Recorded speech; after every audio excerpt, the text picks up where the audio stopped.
In Greek mythology, ang mint ay kino-consider bilang herb of hospitality at ginagamit na air freshener dahil sa taglay nitong highly aromatic, fresh at cool scent. Ang mint ay isang multi-purpose herb na ginagamit sa iba't ibang cuisine, pati na rin sa mga hygiene at cleaning products. Bagamat isa itong invasive plant, ang mint ay patok sa mga naghahalaman dahil pwede itong itanim sa hardin at loob ng bahay. Kung gusto mong subukan mag-indoor gardening, narito ang ilan sa mga dahilan kung bakit dapat kang magtanim ng mint sa loob ng bahay. Number 1. Pantaboy sa mga insekto. One of the top reasons kung bakit marami ang nagtatanim ng mint sa loob ng kanilang bahay ay dahil sa kakayahan nitong itaboy ang mga insekto. Ang mint ay isang natural bug repellent na makakatulong sa mga gardener at homeowner. Ayon sa Cornell Cooperative Extension, ang mint ay isang fragrant herb na may insect-fighting properties.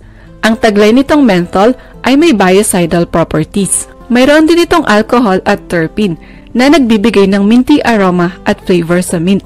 Dahil sensitibo ang pang-amoy ng mga insekto at daga, makakatulong ang mint para maitaboy ang mga peste.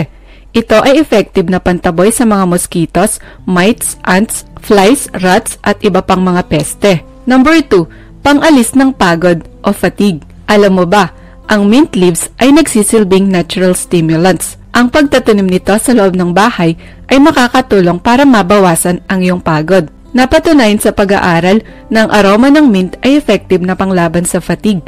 Ito rin ay makakatulong upang gumanda ang iyong memory, alertness, at performance kapag nag-eehersisyo. Bukod sa fatigue, makakatulong ito para bumaba ang levels ng frustration at anxiety. Ang mint ay nagtataglay ng menthol, menthone, at eucalyptol. Ang mga nasabing compounds ay mayroong antioxidant, anti-inflammatory, pain-relieving, at radical scavenging properties na makakatulong para maalis ang mental fatigue. Kapag inamoy mo ang aroma ng mint, makakatulong ito sa pag-release ng serotonin o happy hormone na makakabuti sa brain function at productivity. Number 3. Panglunas sa nausea, headache, at menstrual cramps.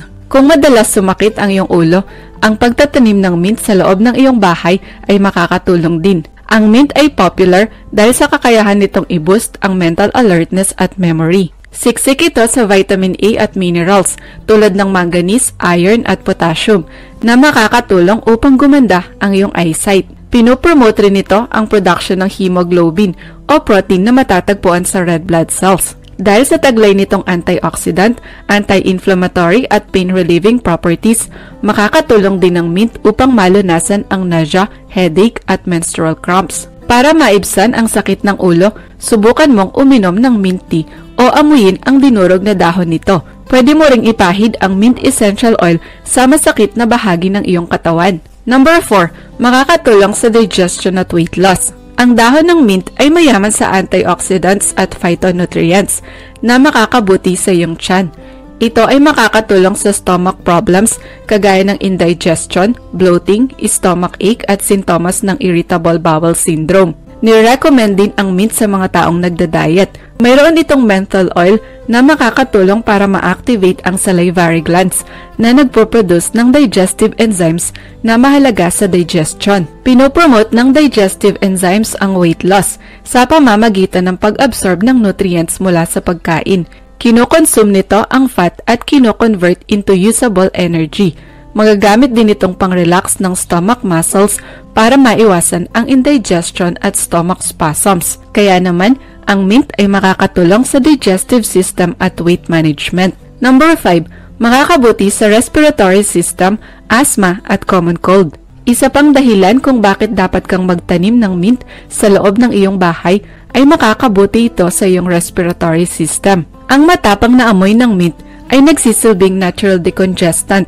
Maaari itong makatulong para mawala ang bara sa ilong, lalamunan at baga. Ito ay nagtataglay ng phenolic compounds tulad ng apinin, citronellol at methyl-eugenol na may antimicrobial properties laban sa gram-negative at gram-positive bacteria. In addition, ang mint ay mayroong anti-inflammatory agent na rosmarinic acid, isang powerful antioxidant na makakatulong para maharangan ang allergy-producing leukotrienes. Dahil dito, ang mint ay makakabuti sa mga taong may asthma, So kung madalas kang sipunin o ubuhin, ugaliin mong uminom ng mint tea. Number 6, pinopromote ang oral health. Dahil sa taglay nitong fresh scent at cooling sensation, ang mint ay madalas isama sa chewing gum. Pero hindi lang yon ang rason. Dahil ang mint ay oral health friendly herb na nagtataglay ng natural antimicrobial properties. Piniprevent nito ang pamumuo ng bakterya na nagdudulot ng bad breath at tooth decay. Kaya isinasama ang mint sa chewing gum para maiwasan ang bacterial growth.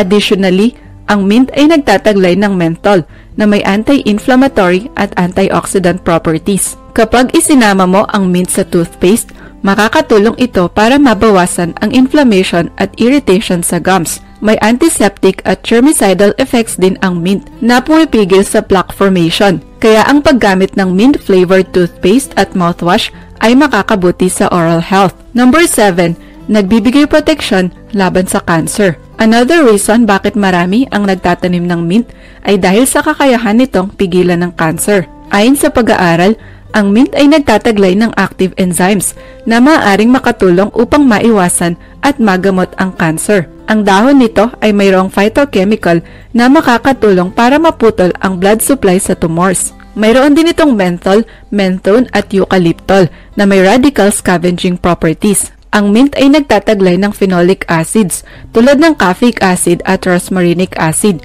na may antioxidant at anti-inflammatory properties. Mayaman din ang mint sa antioxidants kagaya ng vitamin A at C na makakatulong sa prevention at treatment ng cancer. That's why ang regular na pagkonsume ng fresh mint leaves ay makakabuti sa kalusugan. Number 8, pinopromote ang skin health. Kung madalas kang magkaroon ng skin problems, dapat kang magtanim ng mint sa loob ng bahay. Ang mint ay may soothing and cooling effect, kaya ginagamit itong ingredient sa mga skincare products. Mayroon itong salicylic acid, isang uri ng mild exfoliant na makakatulong sa pag-clear ng acne at pores. Dahil sa taglay nitong vitamin A, ang mint ay nire-recommend din sa mga taong may oily skin. Makakatulong ito para tumibay ang skin tissue at mabawasan ang production ng oil sa katawan. Ang mint ay may anti-pruritic properties na makakatulong sa itchy at flaky skin.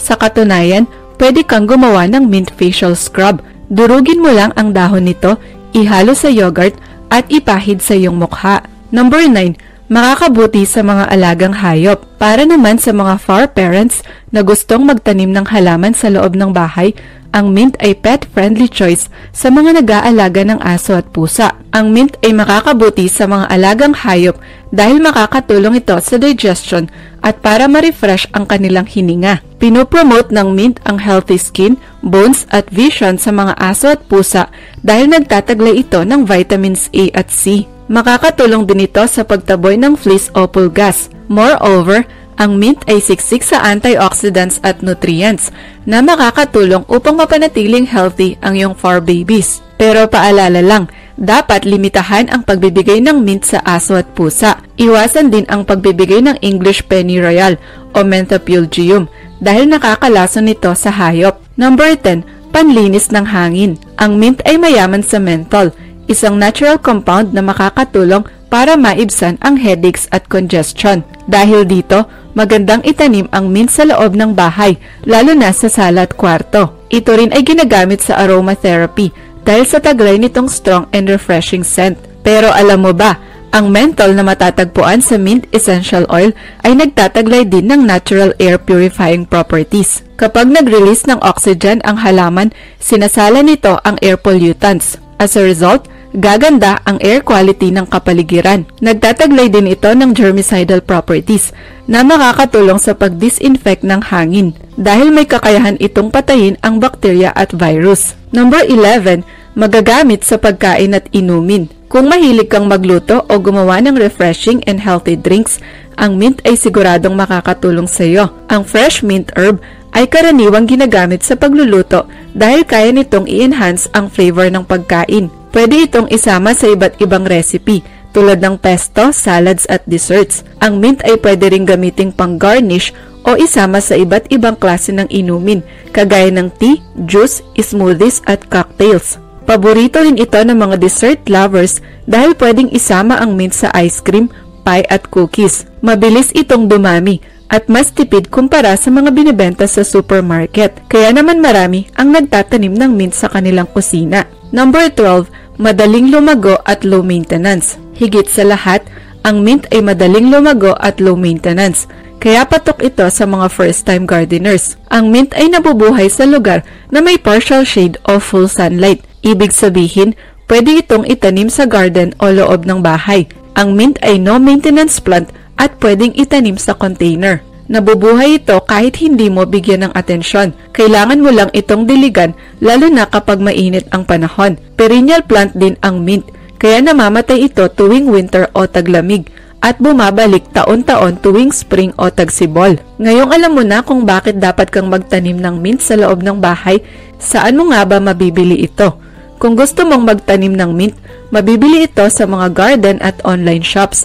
May iba't ibang klase ng mint na pwede mong pamilian, tulad ng peppermint, spearmint, chocolate mint at mojito mint. Dahil mabilis itong lumago, siguradong marami kang ma-harvest na mint. Pwede mo itong ilagay sa kusina malapit sa bintana, kung saan masisinagan ito ng araw. Iikot mo lang ito kada linggo para maarawan lahat ng bahagi ng halaman. Pero tandaan, ang mint ay isang invasive plant, kaya naman mas mainam na itanim ito sa container para hindi nito sakupin ang iyong garden. Siguraduhin din na nakalagay ang mint plant sa lugar na hindi maaabot ng mga alagang hayop para masiguro ang kanilang safety. Ikaw, meron ka bang tanim na mint sa loob ng iyong bahay?